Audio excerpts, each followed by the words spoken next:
Hey guys, Rivers here from Some Cool Tech, and today I want to show you the new Minix X8H Plus Android Media Player.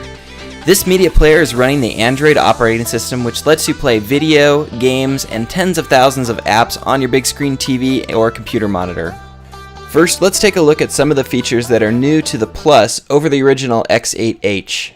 The Plus now has dual-band AC Wi-Fi, which can give you much faster Wi-Fi speeds and helps streaming video a lot. The original X8H could go up to 100 megabits per second. The Plus can go up to 433 megabits per second over Wi-Fi. During testing, I noticed that the streaming over Wi-Fi is noticeably better and the range is better as well on the X8 Plus. You also get a gigabit Ethernet port instead of the 10100 Ethernet port on the original.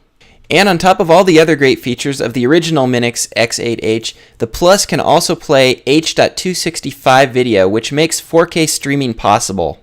H.265 has a much higher compression, but keeps the quality very high too. The trade-off is that it takes more CPU power to decode H.265 video unless you have a processor that adds support for H.265. This way you get the best of both worlds. The Plus can handle ultra-high definition video at 3840 by 2160, as well as full 4K video at 4096 by 2160. There are other players out that can play ultra-high def video, but this is the only player I've tested so far that can handle the true 4K at 4096 by 2160 and play it smoothly. Minix also released a new remote control called the A2 Lite. This is an RF remote control with excellent range and a full keyboard on the back. It's similar to the original Minix A2 remote, but with no mic and speaker. This gives it improved battery life as well. It's got a handy place to store the included USB dongle when the batteries aren't in the remote. You can also use this remote with other Android media players as well as Windows, Mac, and Linux. If you don't need a keyboard but would like an Air Mouse remote control, the Minix M1 remote is a good option. I'll add a link in the video description to a Minix X8H Plus that includes the M1 Air Mouse remote. Now let's take a look at some of the software on the Plus. It's very similar to the X8H. You've got this Minix launcher where you can toggle around to go to your apps settings, and then you can put apps in different categories up here, and you can use the included remote or one of these Air Mouse remotes to toggle around as well.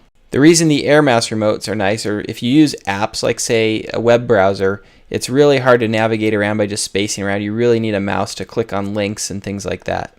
The nice thing about this player and other Android media players is that they're kind of like a blank slate, and you can install whatever launchers you want on there and then just customize them out the way you want.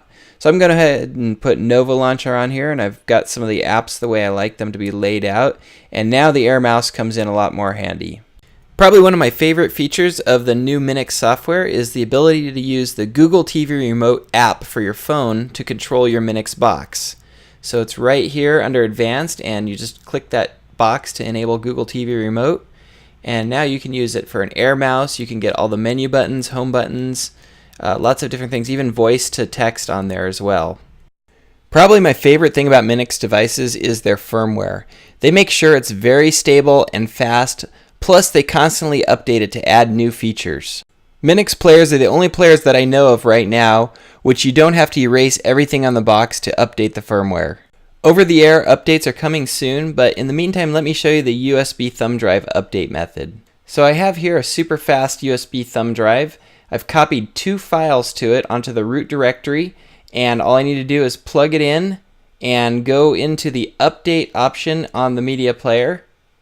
Here you're going to hit select, and it's going to scan through the drive and find your file, and then all you need to do is click that file and hit update right here.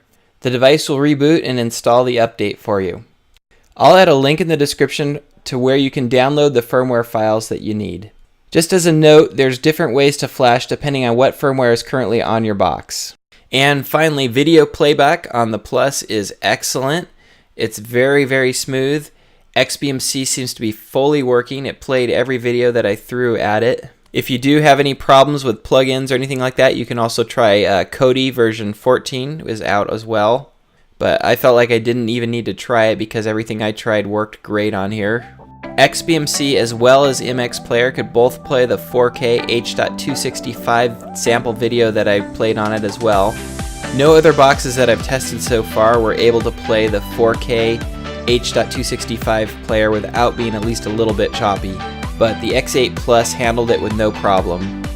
To sum up the differences between the X8 and the Plus, you get all the great features of the X8H, and in addition you get improved Wi-Fi speed and range for better streaming, gigabit Ethernet, and H.265 video hardware support, plus the price is almost the same. I'll add a link in the video description to a great deal on the Minix X8H Plus, as well as links to all the other hardware and software you saw in the video. Be sure and subscribe to my channel to see more videos like this, and like me on Facebook. I'll be doing some giveaways on there of Android mini PCs and remotes very soon. Thanks again for watching, and as always, aloha!